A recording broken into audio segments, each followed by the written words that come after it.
We will discover in this video how social media slowly changes your perception of reality and destroys your brain. What effects do internet relationships have on our psyches? Nowadays, the increase in the use of digital devices goes hand in hand with the growing importance of social networks in our lives. This increase leads us to question the possible influences of the latter on their users. The modern world just cannot function without social media. There isn't a single one of us who doesn't use social networking sites like Twitter, Facebook, LinkedIn, Instagram, and TikTok daily, and often for both professional and personal reasons. From a business or personal relationship point of view, they will always be interesting, but they might have unintended effects. Watch this video until the end to learn how the side effects of scrolling endlessly on social media could add up day by day. The algorithm trap. In social media, algorithms assist in determining which posts show up first in a user's feed, and they do so based on relevance to the user rather than when the information was first published. Like any other tool, social media may be used for good or evil.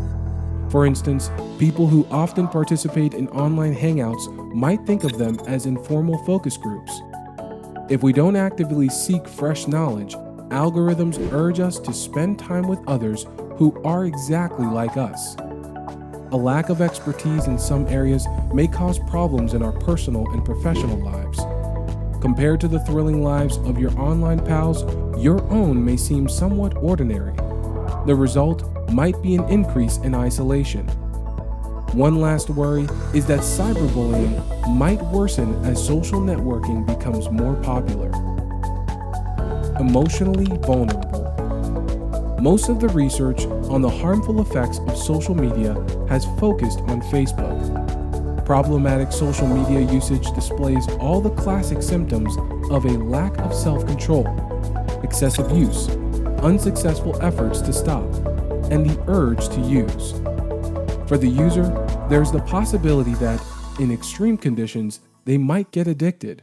It's designed that way. According to several independent studies, heavy use of social media has been linked to an increased risk of experiencing psychological discomfort. To extrapolate, this would mean that those who spend more time than average on social media are more likely to show signs of emotional distress. It is currently thought that the link between social network usage and sadness is not formed by a direct causal relationship, but by systems acting as intermediaries. Given that this is a question of individual experience and perspective, it is clear that there is a tipping point beyond which excessive social media use may cause depressive symptoms. There may be things besides social networks that hurt mental health, like not getting enough sleep. Anti-social media. It affects a person's social skills and interaction with others. Even though social media makes it easier to meet new people, it doesn't mean every one of those contacts will be worthwhile.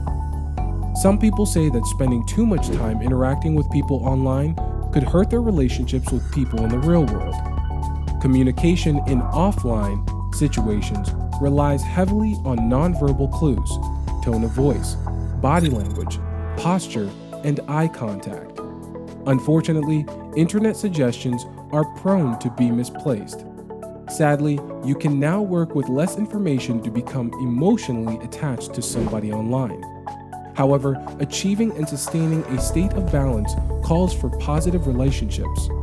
Emojis help close some of this gap, but they are not enough to be called a solution. When you become overly addicted to social media, you may experience physical and mental exhaustion, which can lead to erectile dysfunction. If you want to know for sure, take a short quiz in the description and you'll have the answer in less than 5 minutes. Failure to emphasize.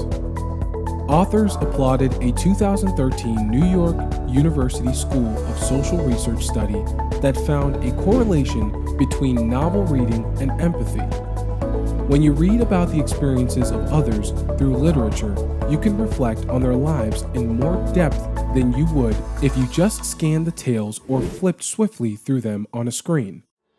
To make the most of that opportunity, you must be able to concentrate and slow down enough to take everything in.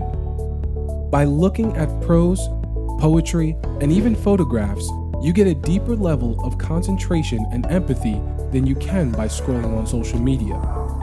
Even more, this redirects your focus to the present-day implications of these events of the past. Art via imagination is the vital antidote to infobesity. If you spend all of your time taking pictures and putting them on the internet, or if you let yourself be constantly distracted by looking at the photo galleries of others, you risk being stuck in a social media bubble and not living. In doing so, there is a high risk of losing touch with reality and your ability to feel empathy for others. The effects of social media on your brain are substantial and unpleasant. Although some individuals understand the risks of being too connected, younger people won't recognize the risk right away. The network could be set up in the future so parents can set a minimum time between connecting attempts. The night mode feature on modern smartphones, which dims the screen and warms it up in the evenings to reduce our exposure to harmful blue light, is also a great way to decrease social media overdose. Having to share and brag about life constantly also tends to get in the way of the ability to concentrate and get things done. When you spend too much time taking and posting pictures online or looking at other people's online photo albums, you don't live life outside of a social media bubble, but rather in a fake version of it. The risk of losing touch with reality is real, and also you can lose sight of the ability to give the world the care and kindness it needs.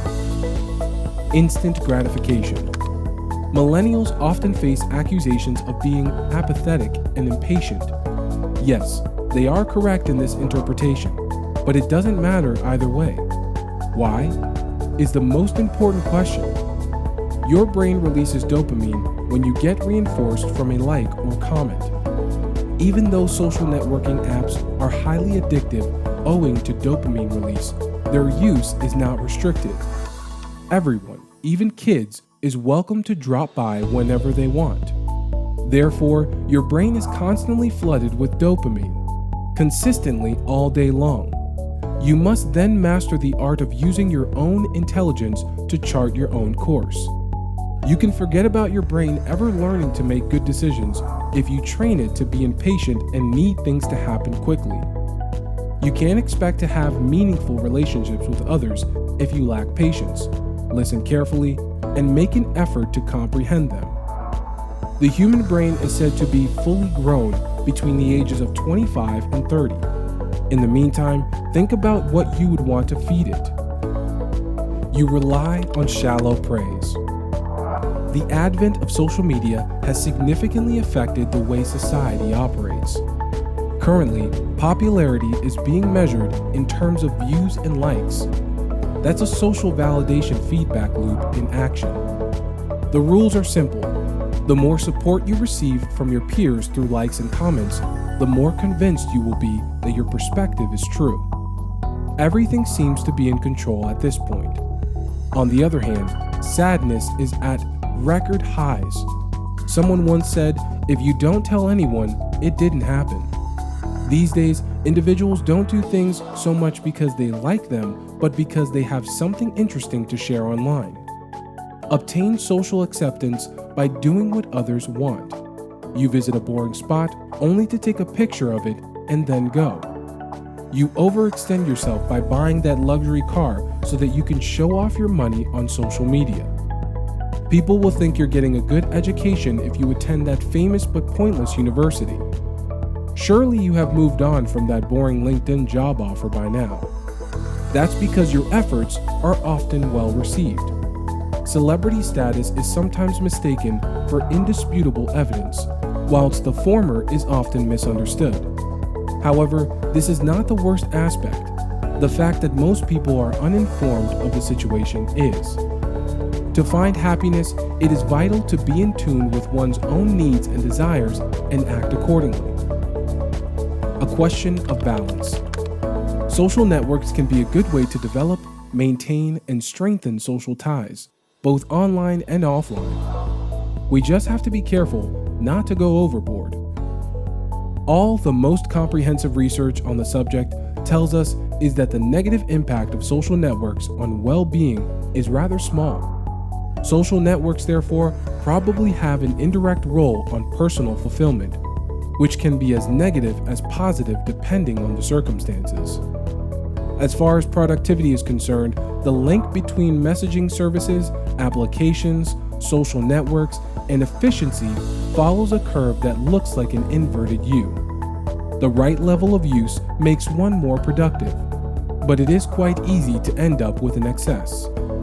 Knowing that the average smartphone usage is about 160 minutes per day, it is mainly the excessive notifications and consultations of the different networks that disrupt the concentration rather than the intrinsic nature of the services used.